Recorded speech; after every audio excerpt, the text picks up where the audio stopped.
अस्सलाम वालेकुम viewers, I am doctor Mohammad Ramzan Ansari, consultant child specialist. और आज हम बात करेंगे फीवर के बारे में कि फीवर क्यों हो जाता है, फीवर किन मैकेनिज्म के ज़रिए होता है, क्या ये डिफेंसिव मैकेनिज्म है, इसके क्या साइड इफ़ेक्ट्स होते हैं, शिवरिंग क्यों होती है और शिवरिंग को किस तरह से कंट्रोल किया जा सकता है, और घर के ऊपर फर्स्ट एड ऑफ फीवर क्या है। फीवर एक डिफेंसिव मैकेनिज्म है। जब हमारे जिस्म में जरासीम आ जाते हैं तो जरासीम टूटते हैं, उनके अंदर से कुछ खास मादे रिलीज होते हैं। ये मादे हमारे बॉडी का थर्मोस्टेट को हायर सेट कर देते हैं।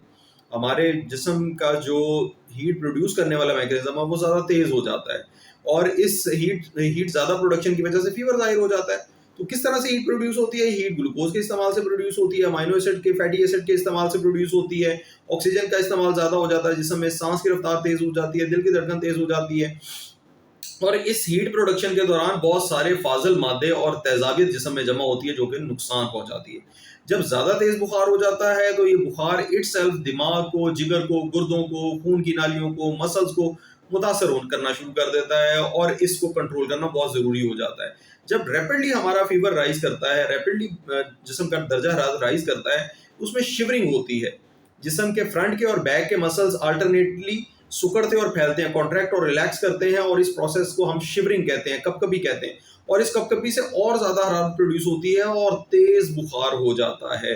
जिस्म में मौजूद वायरसेस, बैक्टीरिया, ये बेसिकली पॉजिटिव एजेंट्स होते हैं। जिस्म के अंदर मौजूद टॉक्सिन्स पॉजिटिव एजेंट्स होते हैं। फीवर स्टार्ट होता है एज अ डिफेंसिव मैकेनिज्म, लेकिन जब ज्यादा तेज बुखार हो जाता है तो ये जिस्म के मसल्स को, जिस्म के सेल्स को जरासीम समझ के उनको भी तलब करना शुरू कर देता है। तो एक खास हद तक फीवर एक्सेप्टेबल है, लो ग्रेड फीवर एक्सेप्टेबल है, लेकिन हाई ग्रेड फीवर यानी 102 के नज़दीक या 102 से ऊपर बुखार बिल्कुल एक्सेप्टेबल नहीं। उसे हर सूरत इंजेक्टेबल्स की मदद से कंट्रोल करना होता है। तो फीवर को कैसे कंट्रोल किया जाए, घर पे क्या फर्स्ट एड प्रोवाइड की जाए, क्या प्रैक्टिसेस हैं जो कि हम गलत अडॉप्ट करते हैं। नंबर वन, हम मरीज को कपड़े ज्यादा पहना देते हैं। शायद वो कंफर्ट देने के लिए तो ठीक है, लेकिन उससे हरारत ज्यादा जिस्म के अंदर रहती है और बुखार मजीद तेज हो जाता है।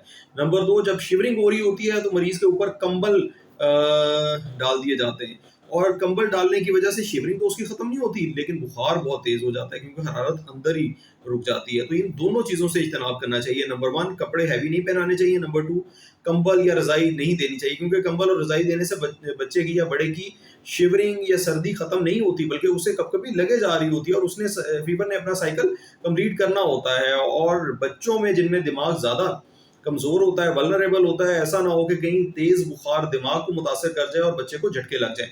तो इस चीज से इज्तनाब करें। नंबर तीन, कमरे का टेम्परेचर कैसा होना चाहिए? हीटर चला दिया जाता है, बहुत गर्म कर दिया जाता है कमरे को, हवा का गुजर रोक दिया जाता है। नहीं, ऐसा नहीं करना चाहिए। हवा का गुजर उस कमरे से होना चाहिए, रूटीन होना चाहिए। बहुत तेज हवा जिस बच्चे के जिस्म को नहीं लगनी चाहिए। अगर बहुत तेज हवा लगेगी तो उसके साथ फिर ज्यादा ऑक्सीजन कंज्यूम मजीद होगी, कार्बन डाइऑक्साइड ज्यादा पैदा होगी, और उससे भी नुकसान होगा। पट्टियां करना कितना अच्छा है बच्चे को, बड़े को। पानी की पट्टियां, एक तो नंबर वन तो ये कि सादा पानी की पट्टियां करनी चाहिए। ठंडे पानी की पट्टियां करना नुकसानदेह होता है। सादा पानी की पट्टियां करें। सादा पानी की पट्टियों से जो आप मॉइस्चर देते हैं स्किन को, वो जब वेपोरेट होता है तो अपने साथ हरारत लेके वेपोरेट होता है। और पट्टियां सिर्फ माथे पे करना या सिर्फ चेहरे पे करना नहीं, पूरे जिस्म पे आप कर सकते हैं। हाँ, एक कंडीशन में आप पट्टियां नहीं कर सकते, जब मरीज को बहुत ज्यादा सांस का मसला हो या मरीज बहुत ज्यादा सीरियसली बीमार हो, उस हालत में आप पट्टियां करने से इज्तनाब करें। उससे ये होता है कि कार्बन डाइऑक्साइड बहुत ज्यादा प्रोड्यूस होती है, ऑक्सीजन की कंजम्पशन और ज्यादा हो जाती है जिस्म के अंदर, और उससे नुकसान का अंदेशा होता है कि कार्बन डाइऑक्साइड ज्यादा बनने की वजह से मरीज पहले ही सांस बहुत उखड़ उखड़ के ले रहा है, तेज सांस ले रहा है, तो कहीं ऐसा ना हो कि मजीद पेशेंट की कंडीशन डिटीरियोरेट हो जाए। तो ऐसे पेशेंट को डॉक्टर से हमेशा रुजू करना चाहिए।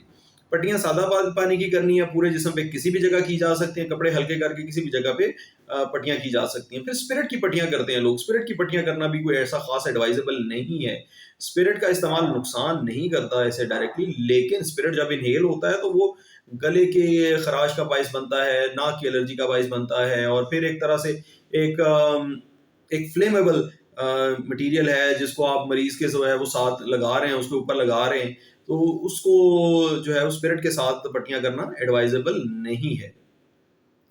फिर मरीज के ऊपर डायरेक्टली तेज हवा देना भी, मैंने जैसा कि बताया कि वो भी अलाउड नहीं है। मरीज को नहला देना बुखार की हालत में बिल्कुल भी अलाउड नहीं है। बिल्कुल गलत प्रैक्टिस है, मरीज़ को बिल्कुल नहीं नहलाना चाहिए, यकदम वेज़ोवेगल में चला जा सकता है मरीज़, यकदम उसका साँस बहुत ज़्यादा उखड़ सकता है, तो वो यकदम सिनकपी में जा सकता है क्योंकि बीपी उसका पहले मेंटेन नहीं हुआ होता। कुछ लोग ऐसे कह देते हैं, जाएँ जी उसको नलके के नीचे खड़ा कर दें बच्चे को, तो ऐसा करना भी बिल्कुल गलत है। नंबर 5 मेडिसिन्स का इस्तेमाल नहीं जी, मेडिसिन हम नहीं इस्तेमाल कर सकते, ये भी एक मिथ है लोगों का। वो कहते हैं जी तेज़ बुखार में दवाई नहीं इस्तेमाल करनी, इंजेक्शन नहीं लगवाना। ये भी बिल्कुल गलत प्रैक्टिस है। तेज़ बुखार की हालत में आप मेडिसिन इस्तेमाल करेंगे और आपको मेडिसिन का फ़ायदा होगा तो फिर ये मेडिसिन्स की मैन्युफैक्चरिंग का फ़ायदा है ना। तो तेज़ बुखार में आपने मेडिसिन्स इस्तेमाल लाज़िम करनी है। बच्चे की शिवरिंग को कंबल डाल के नहीं बल्कि मेडिसिन से दूर करना है, मेडिसिन्स देनी है, उससे बच्चे की शिवरिंग इंशाल्लाह जल्दी बेहतर हो जाएगी और शिवरिंग को कंट्रोल करने से बुखार भी जल्दी कंट्रोल रहेगा। ये थी व्यूअर्स मेरी आज की गुज़ारिशात, मुझे उम्मीद है आप लोगों को इससे फ़ायदा होगा। अस्सलाम वालेकुम।